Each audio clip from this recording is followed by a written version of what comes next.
عثمانی سلطنت جس نے 600 سے بھی زیادہ سالوں تک دنیا کے 3 برائے اعظموں پہ حکومت کی، جس میں بلغاریہ، گریس، ہنگری، جارڈن، لبنان، اسرائیل، فلسطین، میسیڈونیا، رومانیہ، شام، عرب اور شمالی افریقہ کے کئی علاقے شامل تھے۔ اپنی پیک پہ اس سلطنت کا ایریا یا رقبہ تقریباً 18 لاکھ اسکوائر کلومیٹر تھا، اور اس عرصے میں کل 36 عثمانی سلاطین نے اس سلطنت پہ حکومت کی۔ ویورز، آج ہم عثمانی سلاطین کی فیملی ٹری کی بات کریں گے۔ عثمانی خاندان کیا آج بھی کہیں بستا ہے یا اس کا مکمل خاتمہ ہو چکا ہے؟ ہر عثمانی سلطان کو تخت پہ بیٹھنے کے لیے کس آزمائش سے گزرنا پڑتا تھا؟ عثمانی سلطنت میں خلافت کا نظام کب اور کس سلطان کے دور میں نافذ ہوا؟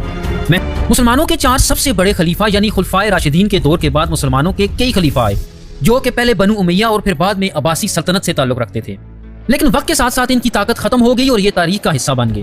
اس کے بعد 11ویں صدی میں سلجوکوں نے پرشیا کے آس پاس کے علاقوں میں اپنی سلجوکی سلطنت کی بنیاد رکھ دی، جو کہ ایک بہت طاقتور سلطنت سمجھی جاتی تھی۔ لیکن جیسا کہ کہا جاتا ہے کہ ہر عروج کو ایک زوال ہے، سلجوک سلطنت کچھ ہی عرصے میں ٹکڑے ٹکڑے ہو گئی، لیکن اس کا کچھ حصہ سلطنت آف روم کی شکل میں بچ گیا۔ 13ویں صدی میں منگول اس سلطنت میں داخل ہوئے، جو کہ پہلے سے ہی لڑکھڑا رہی تھی۔ منگولوں کے حملے کا یہ نتیجہ نکلا کہ اس سلطنت میں موجود مختلف قسم کے قبیلوں نے سلطنت کے کئی علاقوں پہ اپنی اپنی خود مختار حکومتوں کا اعلان کر دیا۔ ان میں سے ایک قبیلہ عثمان غازی کا کائی قبیلہ بھی تھا۔ عثمان اس وقت بہت چھوٹے سے علاقے پہ حکومت کر رہا تھا، تاہم وہ اس وقت بادشاہ یا سلطان نہ کہلاتا تھا، بلکہ اسے بے کہا جاتا تھا، جس کا مطلب ہوتا ہے آقا یا پھر انگریزی میں لارڈ۔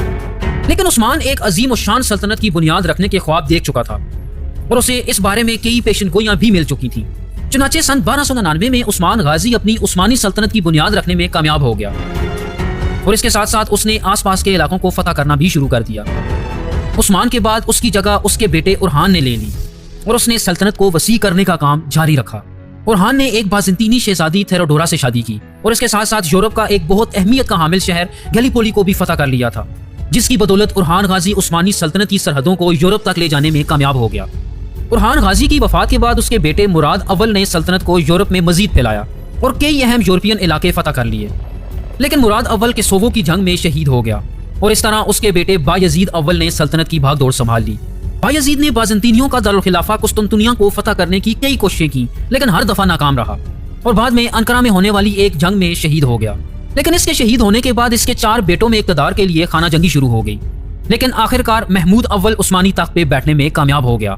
محمود اول دوبارہ سے سلطنت کو اکٹھا کرنے میں جٹا رہا، اور اس کے بعد اس کا بیٹا مراد دوئم بھی اسی کام میں لگا رہا۔ مراد دوئم کے بعد اس کا بیٹا محمود دوئم سلطانی تخت پہ بیٹھ گیا، اور اس نے وہ کر دکھایا جو اس سے پہلے کوئی عثمانی سلطان نہ کر سکا۔ اس نے قسطنطنیہ شہر کو فتح کرنے کا ارادہ کیا، اور 1453 میں اس نے یہ شہر فتح بھی کر لیا۔ اس شہر کو عثمانی سلطنت کا نیا دارالخلافہ بنا دیا۔ کیونکہ محمود دوئم ایک بہت اہم بازنطینی شہر کو فتح کرنے میں کامیاب ہو گیا تھا، تو اسی بنا پہ اس کو سلطان محمد فاتح کا لقب دیا گیا۔ سلطان فاتح کی وفات کے بعد اس کا بیٹا بایزید دوئم عثمانیوں کا نیا سلطان بن گیا۔ بایزید دوئم ایک چیز کے لیے بہت زیادہ مشہور ہوا، اور وہ یہ تھا کہ اس نے اسپین سے نکال دیے جانے والے تمام یہودیوں کو عثمانی سلطنت میں پناہ دی۔ اس کے بعد عثمانی سلطنت پہ ایک ایسا سلطان حکمران بنا کہ جس نے عثمانی سلطنت کو ایشیا، افریقہ اور عرب کے علاقوں تک پھیلا دیا۔ یہ بایزید کا بیٹا سلیم تھا۔ اس نے سلطنت کو شام، عرب، میسوپوٹامیہ اور مصر تک پھیلا دیا۔ مصر میں عباسی خلیفہ کی طاقت بالکل ختم ہو گئی تھی۔ سلیم نے عباسی سلطان سے خلیفہ کا لقب لے لیا، اور یوں سلیم پہلا عثمانی خلیفہ بن گیا، اور پہلا خلیفہ جو کہ عرب نہ تھا۔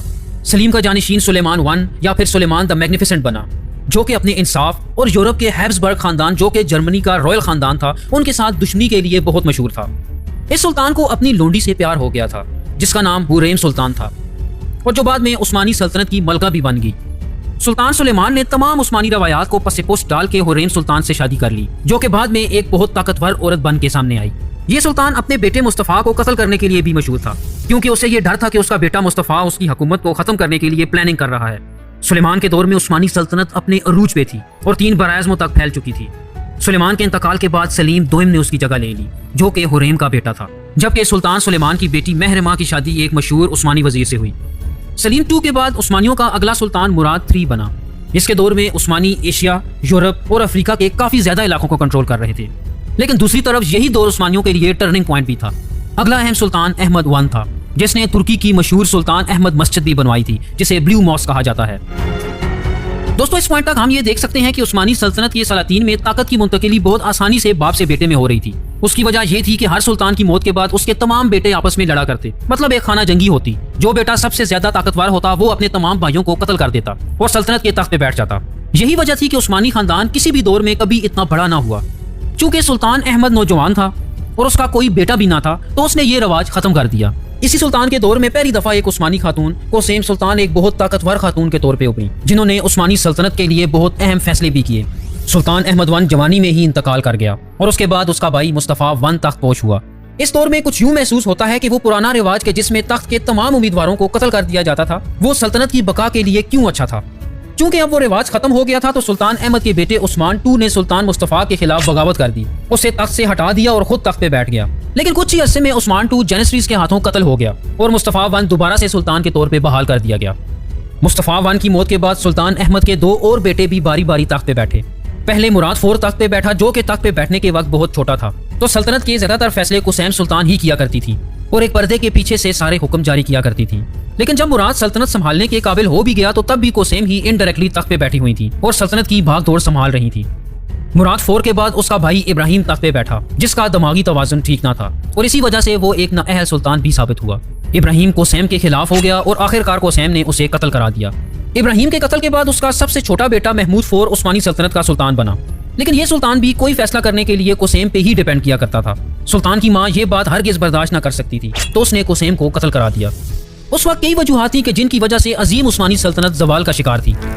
عثمانی فوج مختلف محاذوں پہ جنگیں بھی ہار رہی تھی اور آہستہ آہستہ اپنے علاقوں سے کنٹرول بھی کھو رہی تھی۔ اس کے بعد سلطان احمد کے کئی پوتے تھوڑے تھوڑے وقتوں کے لیے سلطنت پہ حکمرانی کرنے آئے، جن میں سے اکثر کو حکمرانی یا پھر سلطنت چلانے کے بارے میں کچھ زیادہ پتہ نہ تھا۔